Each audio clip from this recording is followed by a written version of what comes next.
स्वस्ति पूषा असुरो दधातु न स्वस्ति द्यावा पृथिवी सुचेतुना स्वस्तये वायुमुपब्रवामहै सोमं स्वस्ति भुवनस्य यस्पतिः बृहस्पतिं सर्वगणं स्वस्तये स्वस्तयादित्यासो भवन्तु नः।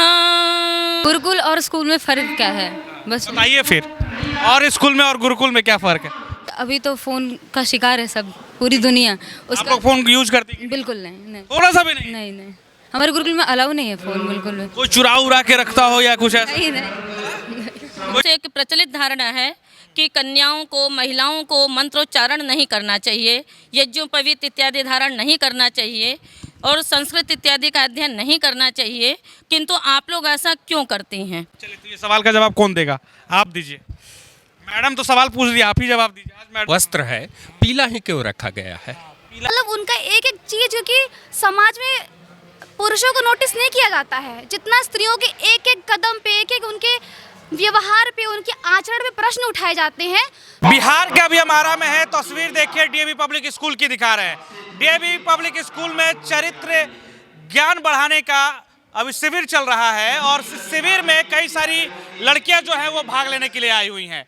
बिहार ही नहीं, देश के अन्य जिलों और राज्यों से भी लड़कियां आ रही हैं और अपने ज्ञान और अपने वैदिक ज्ञान को यहाँ पे बांट रही हैं। इसी क्रम में हम आए हैं कुछ लड़कियों के पास और ये तलवारबाजी और लठबाजी भी जानती हैं और लोगों को बताती हैं कि लड़कियां देश की, यानी कि बिटिया देश की किसी से भी कम नहीं है।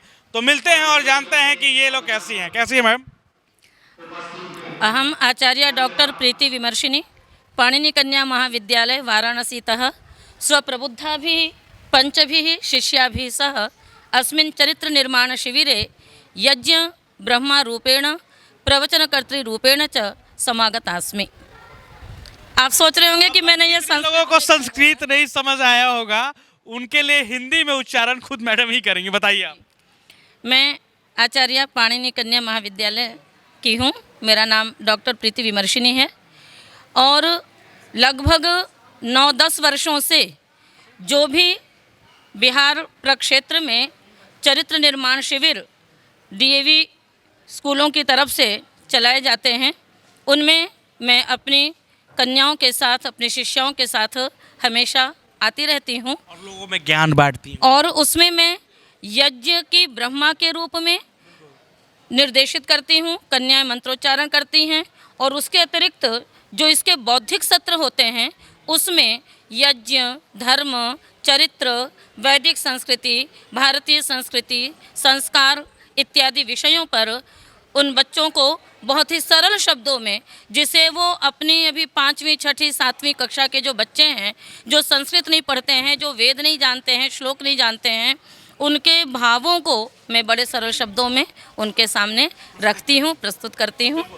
अच्छा, ये बताइए कि आप लोग कौन सी जो है मंत्र का उच्चारण करते हैं? आप कौन सा मंत्र आपको आता है? हमें तो वैसे चारों वेदों के मंत्र आते हैं, यद्यपि पूरे नहीं, पर जो हमारे यज्ञ प्रक्रिया में है वो चारों वेदों के मंत्र आए हैं, तो हमें चारों वेदों के मंत्र आते हैं। सुनाइए फिर।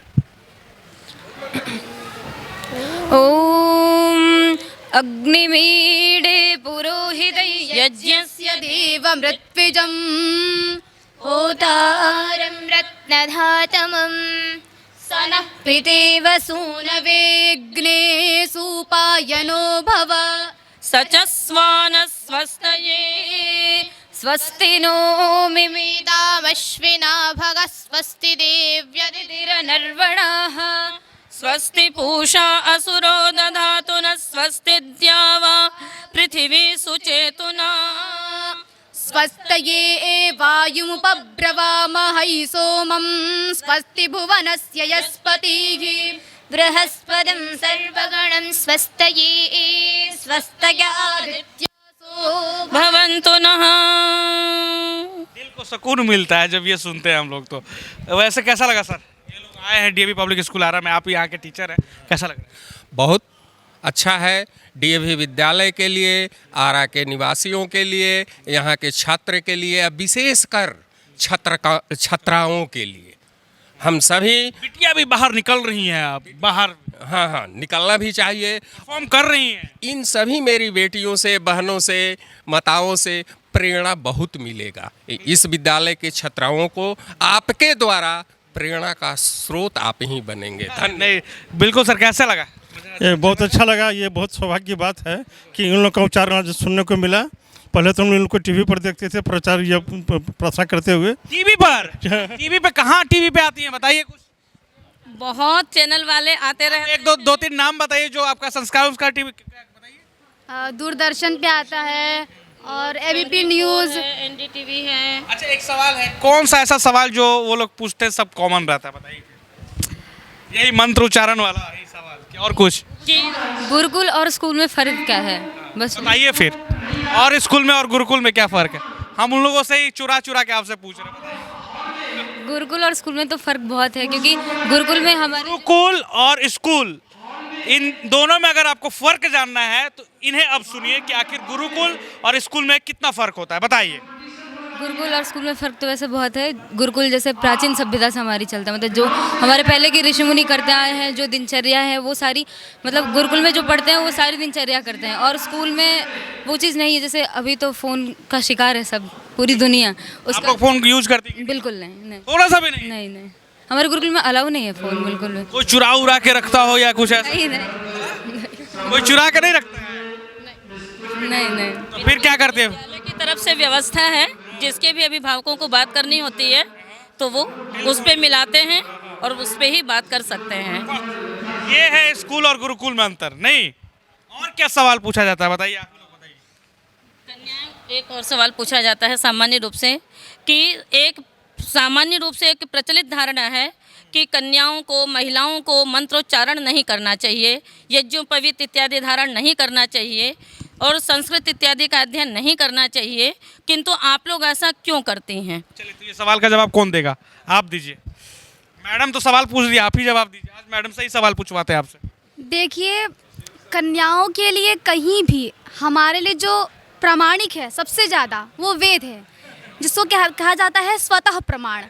तो वेद में ऐसा कहीं भी उल्लिखित नहीं है मंत्रों में कि कन्याओं को यज्ञोपवीत या मंत्रोच्चारण का अधिकार नहीं है।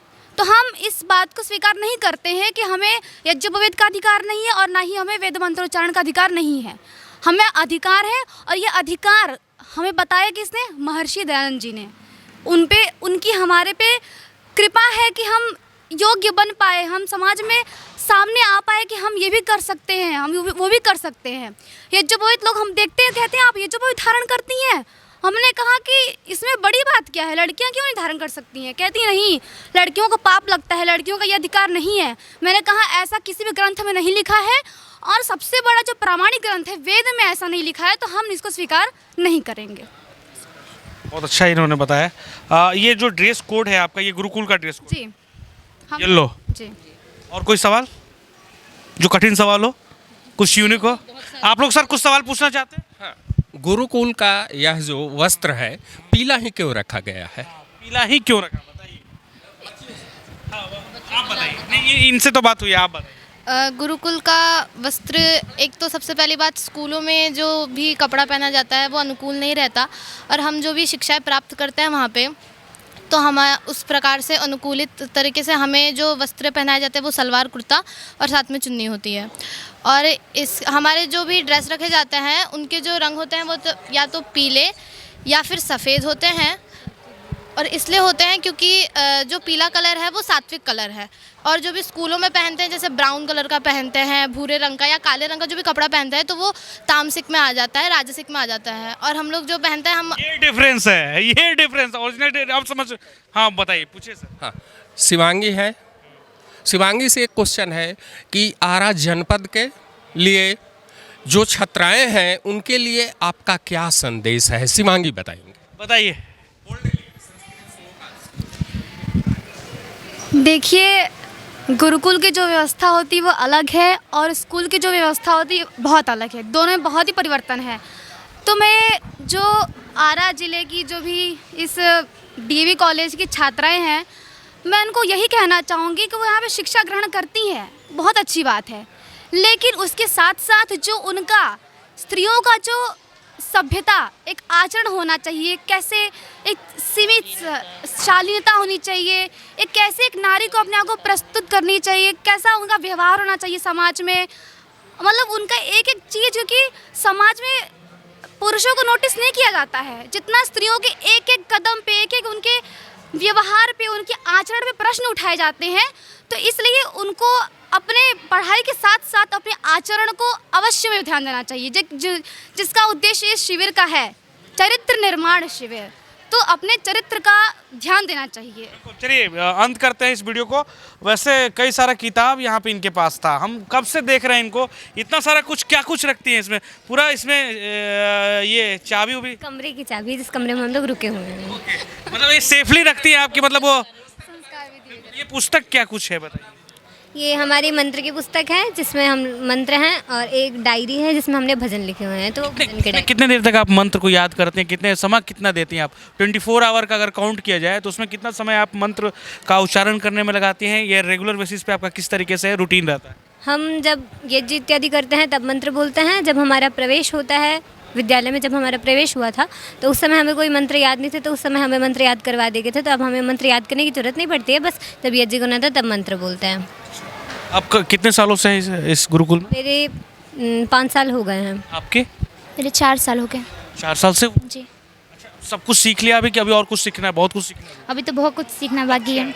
कैसा लगता है गुरुकुल में, अच्छा लगा या स्कूल जाना अभी भी मूड है स्कूल जाने का? बिल्कुल नहीं, गुरुकुल में ही रहना अच्छा लगा। गुरुकुल में वैदिक सब चीज़ सिखाई जाती है, तो गुरुकुल अच्छा लगता है। भेजा आपको गुरुकुल में कि जाइए आप गुरुकुल में? जी माता जी, मेरी भी इच्छा थी कि मैं भी आऊँ। चलिए खबर में इतना ही। आप देख रहे थे आशा एक भारत, आपका प्यार समर्थन लगातार मिल रहा है, इसके लिए आप सभी का शुक्रिया। वीडियो देख रहे थे, ये वीडियो जो है डीएवी पब्लिक स्कूल आरा की है। बाकी इस स्कूल में हमारी यादें भी जुड़ी हुई हैं। पीछे आप देख सकते हैं 10th A हमारा स्कूल का क्लास जो है वो 10th A था यहाँ पे, और उस साइड में जो देखिए वो 205 रूम नंबर में सबसे ऊपर में बीच में वो 9th B हुआ करता था। तो हम भी यहीं से पढ़े हैं। बाकी आप लोग भी इंजॉय कीजिए, अच्छे से रहिए, सेफ रहिए, और वैदिक उच्चारण और वैदिक ज्ञान को जरूर अपने जीवन में पालन कीजिए, ताकि आप जो है सिर्फ एक अच्छे इंसान ही नहीं, लोगों के बीच में भी अच्छा मैसेज दे सके। जय हिंद, जय बिहार। आप देख रहे थे आशा एक भारत।